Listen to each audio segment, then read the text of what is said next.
इहे तक हमनी के साथ रहे साथी, कुछ दिन में तू दोसरा के हो जाइबू हो।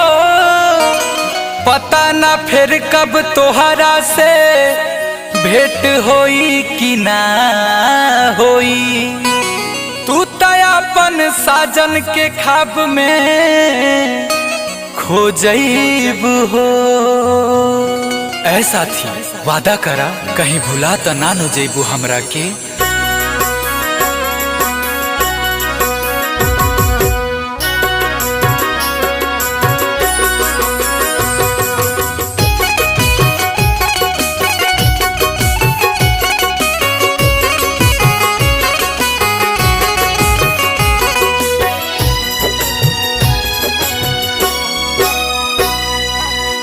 याद तोहके हमर सताई त फोन करी ह। याद तोहके हमर सताई त फोन करी ह। याद तोहके हमर सताई त फोन करी ह। याद तोहके हमर सताई त फोन करी ह। रात भर नींद न आई त सनम फोन करी ह। रात भर नींद न आई त सनम फोन करी ह। याद तोहके हमर सताई त फोन करी ह। रात भर नींद न आई त सनम फोन करी ह।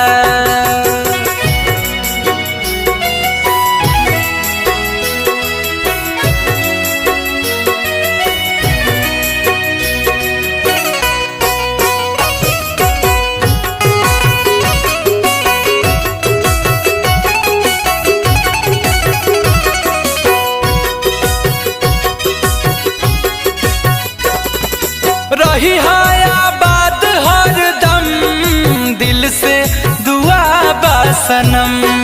जिंदगी में मिले नाही गम होखे न आँख का बोनम। तोहरा प्यार के असर आज भी हमरा दिल पे बा। तोहरा प्यार के असर आज भी हमरा दिल पे बा। तू माना या मत माना ई हकीकत बा। तोहरे ही दम पे हमार जिंदगी सलामत बा। रही आबाद हर दम दिल से दुआ बा सनम। जिंदगी में मिले नाही गम होके न आँख का बोनम।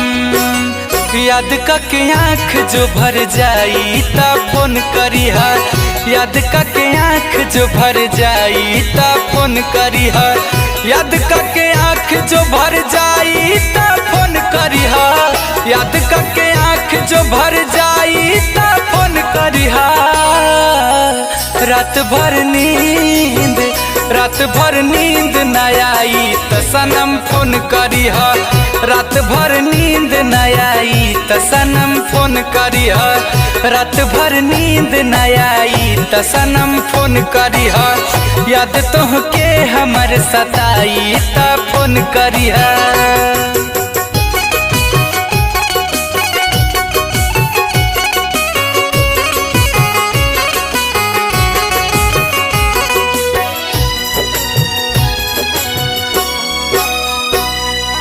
मानतानी मुश्किल बा मन के मनावल हो। याद सनम यही बेकरी पल संग में बितावल हो। तोहार खुशी हम हमेशा चाहले बानी आ कबो भी चाहत रहब।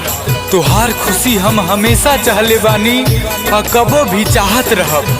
तू जहाँ रहा आबाद रहा खुश रहा यहे हम भगवान से दुआ आ इबादत करब। जिंदगी के कौनो मोड़ पे जरूरत जो पड़े सनम।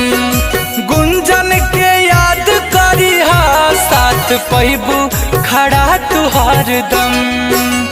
कौनो मुश्किल जो कबो आई ता फोन करी हा। कौनो मुश्किल जो कबो आई ता फोन करी हा। कौनो मुश्किल जो कबो आई ता फोन करी हा। कौनो मुश्किल जो कबो आई ता फोन करी हा। रात भर नींद रात भर नींद न आई त सनम फोन करिह, रात भर नींद न आई त सनम फोन करिह, याद तोहके हमर सताई त फोन करिह, याद तोहके हमर सताई त फोन करिह। रात भर नींद न आई त सनम फोन करिह, रात भर नींद न आई त सनम फोन करिह, याद तोहके हमर सताई त फोन करिह, रात भर नींद न आई त सनम फोन करिह।